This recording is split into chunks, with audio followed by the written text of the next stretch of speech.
Today, Adidas and Puma compete for athletes, customers, and attention across almost every corner of the sporting world. But behind these two global companies is a surprising secret. They were created by members of the same family. Before they became business enemies, Adi and Rudolf Dassler lived together in the small German town of Herzogenaurach. Adi was the quiet inventor, patient, observant, and obsessed with understanding what athletes needed from their shoes. Rudolf was different, bold, energetic, and naturally talented at attracting customers and convincing people to believe in their products. Together, the brothers believed that Adi's inventions and Rudolf's sales ability could create a successful shoe company. Their shoes began reaching more athletes, and the tiny family workshop slowly started transforming into a serious business. But the success that should have united them would eventually expose their differences and split one family business into two rival empires. In 1924, the brothers officially founded the Dassler Brothers Shoe Factory inside their family's small laundry building. Every pair of shoes was handmade, nothing was automated, and every small improvement mattered.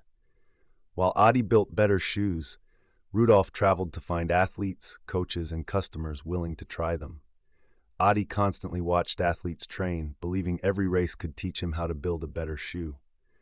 Slowly, more athletes placed orders, and the tiny workshop became busier every week. But the brothers wanted more than local success. They dreamed of creating shoes for the world's greatest athletes. Then, in 1936, an opportunity appeared that would change everything. Jesse Owens wore Dassler shoes at the Berlin Olympics and won 4 gold medals, bringing worldwide attention to the brothers' company. As the company grew, so did the pressure.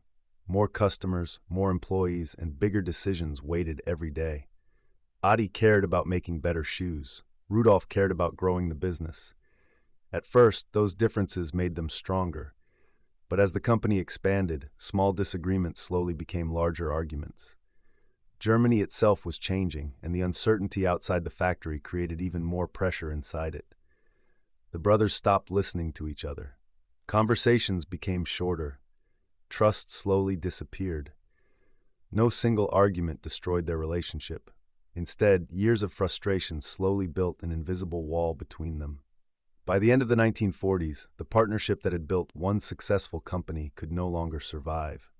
In 1948, the brothers divided the company and walked away in opposite directions. By 1948, the brothers finally accepted that they could no longer work together. They divided everything: the machines, the workers, and even the factory itself.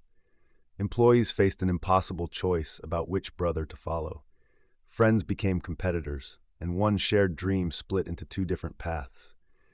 Adi combined his nickname and surname to create Adidas. Rudolf built his own company, Puma. Their hometown became divided, with families and businesses choosing one side or the other. What began as a family workshop had become one of the greatest rivalries in sports history. After the split, Adi and Rudolf were no longer building one company. They were racing to prove which brother could build the better sports brand.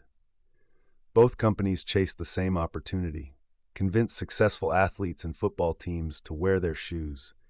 Rudolf pushed Puma deeper into football, developing boots designed to give players better grip, speed, and control. Adi responded by testing lightweight boots with studs that could be changed for different field conditions. At the 1954 World Cup final, heavy rain turned the field into mud. The West German players changed to longer studs and defeated the heavily favored Hungarian team. The victory made Adidas famous around the world. For Adi, it was a historic breakthrough. For Rudolf, it was a warning.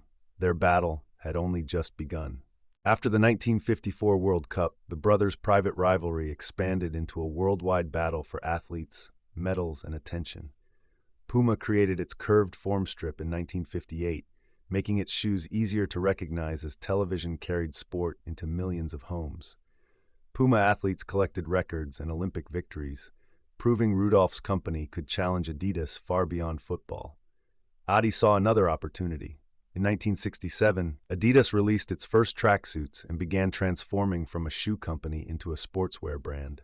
Soon, ordinary people were wearing athletic clothing away from competition. At the 1968 Mexico City Olympics, Tommy Smith's Puma suede appeared during an unforgettable podium moment. 2 years later, Pelé wore Puma King boots while winning his third World Cup. Adidas and Puma were no longer fighting only over performance. They were competing to influence global culture. Although they lived only a few streets apart, Adi and Rudolf never truly spoke to each other again. Their hometown became known as the town of bent necks because people often looked down first to see which shoes someone was wearing.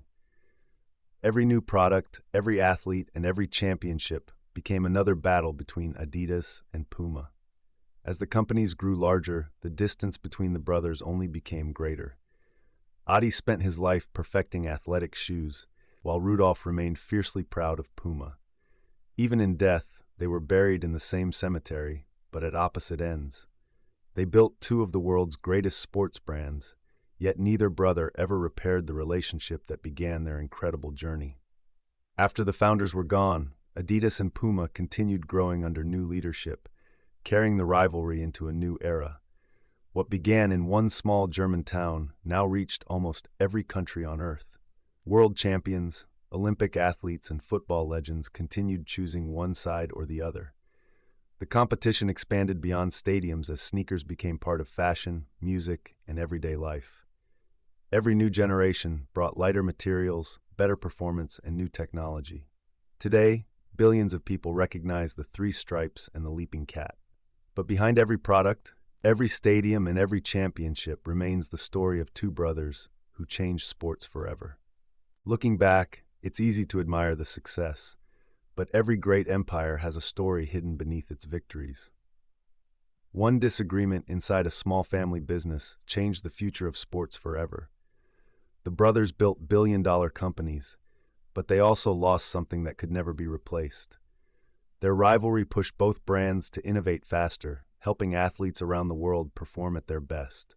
Millions of young people chased their dreams wearing shoes inspired by two brothers from one small town. Every entrepreneur hopes to build something that lasts, but success means little if it costs the people who mattered most. Perhaps the greatest victory isn't building the biggest company, but building success without losing the people beside you. That's why the story of Adidas and Puma is remembered, not only as a business rivalry, but as a deeply human story. It all began inside a small workshop, where two brothers shared one dream. They wanted nothing more than to build better shoes for athletes. But one disagreement created two different roads that changed history forever. Together, they built an industry that would inspire generations of athletes around the world. Every pair of shoes carries a reminder that success can build empires, but relationships still matter. Innovation changed sport, competition changed business, but forgiveness could have changed their story. Behind every famous logo is a human story, one filled with dreams, sacrifice, mistakes, and hope. This was the story of Adidas and Puma, two brands, one family, and a rivalry that changed sports forever. Thank you for watching Stick Empire. Subscribe for more stories behind the world's greatest businesses.